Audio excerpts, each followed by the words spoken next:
Nocturnal Animals raconte l'histoire d'une femme qui reçoit un jour un bouquin écrit par son ex-mari et le lit. C'est tout. Alors avant de commencer, pour être bien d'accord sur une chose, je n'ai pas lu le bouquin dont c'est adapté. Peut-être que le bouquin est beaucoup mieux, peut-être qu'il est beaucoup plus profond, qu'il a beaucoup plus de signification, mais le film est censé suffire à lui-même. Peut-être que ceux qui ont lu le bouquin vont apprécier le film, parce qu'ils vont pouvoir comprendre des choses dans le film qui ne sont pas vraiment compréhensibles si vous n'avez pas lu le bouquin. Mais vu que le film est censé tenir par lui-même et n'est pas censé être considéré comme une adaptation, mais comme un film, eh ben je trouve que le travail est assez raté en fait.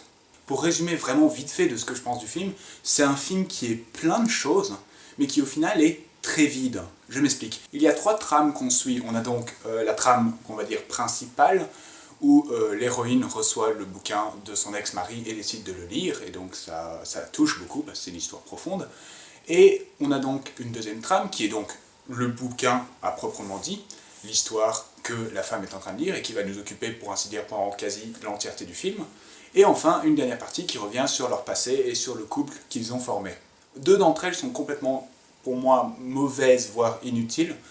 La partie principale de la femme est pas vraiment intéressante, et vu que c'est à peu près la seule véritable histoire du film, ben, au concret, si on enlève les deux autres trames, le film dure 15 minutes et vous avez fini.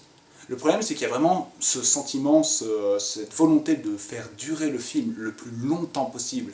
Ce qui fait qu'on a donc cette trame qui est pour moi complètement inutile, vraiment complètement inutile, du flashback. En gros, on va se contenter de vous montrer ce qu'on vous a déjà dit, donc faire un doublon d'informations. Dans la trame principale, qu'on va appeler le présent, par exemple, il y a plusieurs moments où l'héroïne va raconter un événement. Par exemple, elle va dire qu'elle ne croyait pas en la percée de Edward, son ex-mari, dans le monde de la littérature, et que c'est pour ça qu'elle a rompu avec elle, parce qu'elle ne voulait pas d'une vie qui n'était pas financièrement stable. Et après, plus tard dans le film, une vingtaine, trentaine de minutes plus tard, on va avoir un flashback de elle qui dit à Edward qu'elle a envie d'une vie financièrement stable et qu'elle ne croit pas qu'il va percer et qu'il rompe. Doublon. À chaque fois, chaque scène des flashbacks sont un doublon de ce qui a déjà été dit auparavant. C'est complètement inutile, et je trouve que c'est vraiment ce genre de choses, ce genre de scènes, ce genre de flashbacks qui ne sont purement là, pas pour nous apporter une nouvelle information, vu qu'on l'a déjà eu, juste pour rallonger le film, et c'est inutile. Pour ce qui est de la trame du milieu, qui est celle qui nous occupe quasi pendant tout le long du film, qui est donc l'histoire qu'Edward a écrite dans le bouquin qu'il a envoyé à son ex-femme, eh bien, j'ai eu lueur d'espoir. Le film commence en quelque sorte très rapidement par justement exposer cette histoire, ce roman. Et je trouvais le début de l'histoire très intéressante. Il y avait vraiment un commencement de tension, d'affection pour ce héros de bouquin. Ce qui fait qu'au final, quand on revenait en fait à l'héroïne et à la trame principale, on faisait retournons au bouquin. Le problème, c'est que le bouquin, lui aussi, arrive dans un schéma de... On fout plein d'éléments, plein de... il y a plein, c'est ça en fait, il y a plein d'activités dans le film, mais aucune d'entre elles ne se lie, aucune ne forme un tout, donc en global c'est vraiment tout ce que j'ai à dire du film, j'ai pas grand chose à dire. Oui, bien sûr, il y aura des éléments qui sont dans le bouquin et qui sont réels, des choses qui sont réelles et qui font référence à des choses qui se sont passées dans leur vie commune dans le passé, mais ça n'en fait pas un bon film. En soi, c'est vraiment plein de choses qu'on a foutues tous ensemble, mais qui ne collent pas du tout ensemble.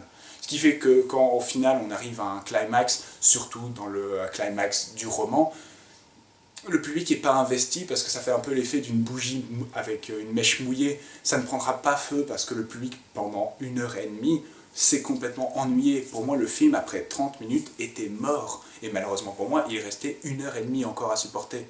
Vraiment, c'est un film qui, pour moi, n'a pas grand-chose à raconter. Et souvent, quand je suis face à ce genre de film, je me dis, c'est pas grave, allons-y d'un point de vue sensoriel, vois ce que le film peut te faire ressentir.